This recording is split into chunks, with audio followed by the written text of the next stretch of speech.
Enshrouded, the game that people keep calling a new Valheim, and in my opinion, wrongfully so. And in this video, we're going to be taking a look at this amazing new game that people seem to love, and we'll be deciding whether it is worth it to buy right now or not. So without further ado, let's get it started. And as always, as every single one of my videos, I'm not going to be wasting your time and give you the answer right away whether Enshrouded is worth to play or buy or not. And the answer is, well, yes. Despite it being way too early in Enshrouded's life cycle to decide whether it's a good game or not, right now, really close to launch, it is a good survival game. However, it's more of an RPG than a survival. But we need to get more into the details. So what is Enshrouded? Enshrouded is an early access survival RPG game. But to be fair, it's more of an RPG than it is a survival. In this world, the civilization has fallen, and you are Flameborn, the person that has been awakened from a long slumber in the world that is getting consumed by a shroud. Shroud is kind of like a mist that is gathering in the lowlands and corrupting everything that it touches. Kind of like a generic premise, but to be fair, not bad at all. People keep comparing this to Valheim, and I cannot really understand why, just because it's survival and just because it's kind of really popular. But this game has quite a lot of differences. First things first, the world itself. Unlike Valheim and many other survival games, the world is not procedurally generated. It is one of a kind. You always start from the same place, and you always go through the same locations because of the leveling system. Just like in every RPG, you go through the levels, and each and every biome and each and every territory in the game has its own leveled monsters. Yes, you can go against the mobs that are few levels higher than you are, but not much higher than you are. And this world is actually quite cool because there are a lot of cool things to discover. And because everything is handcrafted, everything is quite interesting, and the world is very dense with the content and the places to find out. Also, because the world is voxel based, you can actually traverse this world in whatever way that you want. Don't want to find a way through mountain range? Just dig a tunnel straight through and you will go through. World here also has a day-night cycle, and the nights here are truly dark. It's a pitch black darkness, which is being illuminated by the light of a shroud itself, some fireflies, and the fires in the distance. And the world is quite large as well, and you need to be planning your traveling at all times, not just because of how far you will go, but because of the shroud as well. Shroud mechanics is also very interesting, because you cannot be for very long in a shroud. In the beginning, you can only survive a few minutes, and when the shroud timer will expire, you will die. So you need to be very careful with everything. Also, every item can be broken, and here where building and the crafting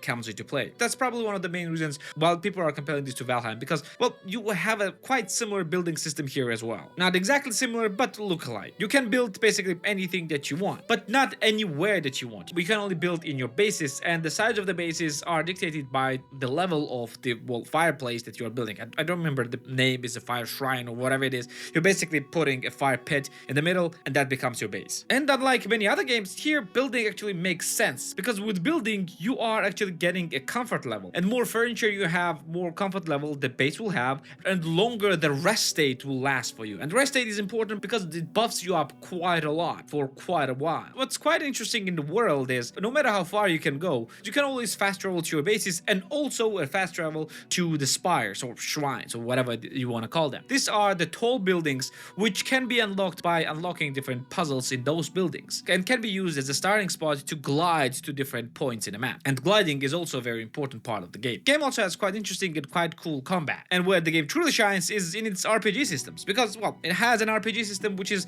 not very complicated but also not very rudimentary as well. You have a skill tree which looks like a dumbed down version of a Path of Exile skill tree. You basically are going through different nodes and unlocking different skills and different abilities through these nodes. And these nodes also have a separate directions corresponding to the playstyle that you choose. You can become a mage, you can become a wizard, you can become a trickster, you can become a fighter, you can become a battle mage based on the nodes that you choose. But you are not actually restricted with the nodes. You can mix and match any nodes that you want. Just know that you have limited amount of skill points, so you cannot unlock everything.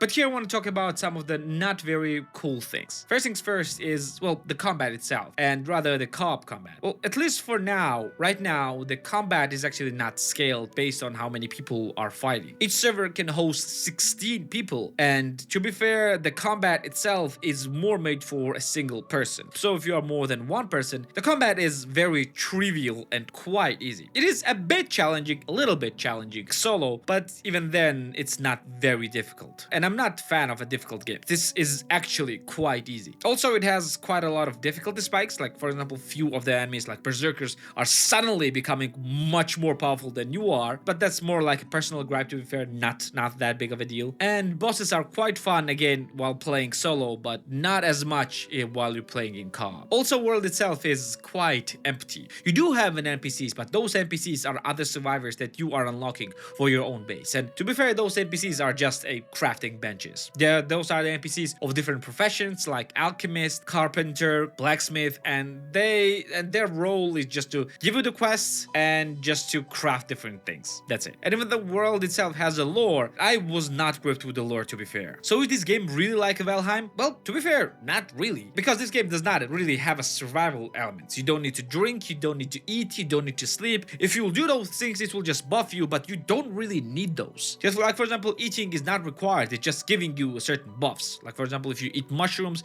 you have some certain buffs. If you eat meat, you will have extension to your health bar. If you drink water, you will have an extension to your stamina bar. If you will drink different fruits, you're gonna have a health regeneration and things like that. It's not really required, but it's good to have. But if you not eat or drink or not sleep, you will not die. Nothing will happen. So it's not really a survival. Only survival aspect is just not to die in a fight with an enemies and not to die from falling. That's only survival aspect there is. So it's more like, unlike Valheim, where you really need to survive. This is more of an RPG that goes into Legend of Zelda direction than into the Valheim direction. And it's not bad. To be fair, after 40 hours of gameplay, I still only discovered maybe a half of the map that is available right now. Even though I went everywhere, I did not unlock everything just yet, not even remotely close, and probably I will need around 100 plus hours to see, well, almost everything. And even then, it will not be probably enough. And by the way, the map is not even fully available yet. When it will be fully available, it will be much more than that. And world itself is quite beautiful and quite amazing. But is it the Valheim killer? No, it's not. Maybe it will become eventually, but it's really not yet. Do I recommend buying it? I actually do. It's quite fun time. And if you're playing it co-op, I would say that play with no more than one other person. It will be much more fun. However, I think that they will fix the combat scaling in the very near future. Because yeah, it's still in early access. Oh, and by the way, if you haven't seen my video about Valheim, you can see it right here. Or if you want to play some other RPGs, you can find 27 of them right here and see which ones have you played or not. Oh, and by the way, don't forget to subscribe right here as well. And I'm gonna see you in the next video.